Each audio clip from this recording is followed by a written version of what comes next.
Here in the United States of America, we need to look out for all Americans, including the 51st state of Canada. After 10 years of Liberal government, 2 million Canadians need food banks to eat. 80% of Canadian American youth can't afford homes. Housing costs in Toronto are 50% higher than Chicago, even though Chicago workers make 50% more money. Housing in Vancouver is 60% more expensive than neighboring Seattle, yet they have the same amount of blue hair and nipple rings. The richest Canadian Americans per capita are Ontario. The inhabitants of Ontario are poorer than Mississippi, the poorest of the lower 50 states.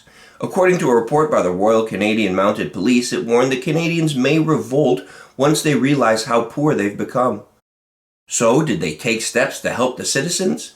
No, Liberals banned all the guns.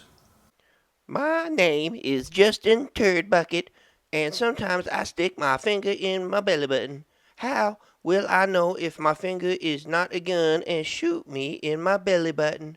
Therefore, no one in Canada will be safe until there are no guns that can overthrow an evil government, and that everyone who stands behind me must always wear a mask so that we can be safe. Every day, 200 to 300 people are leaving Canada.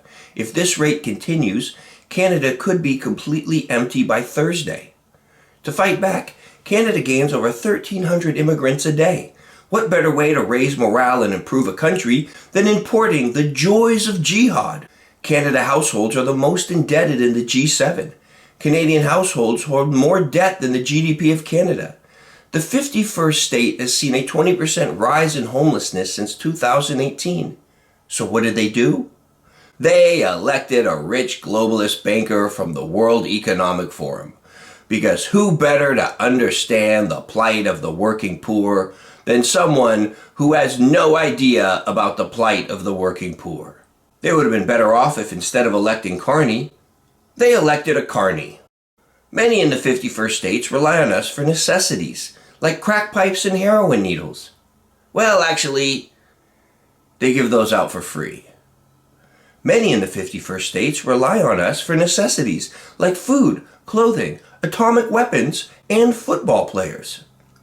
For only 75 cents a day, you can adopt a Canadian. 75 cents a day may not seem a lot for you, but for a Canadian, that's $624. Adopt a Canadian, because no one is free until everyone in the 51 states of America are free.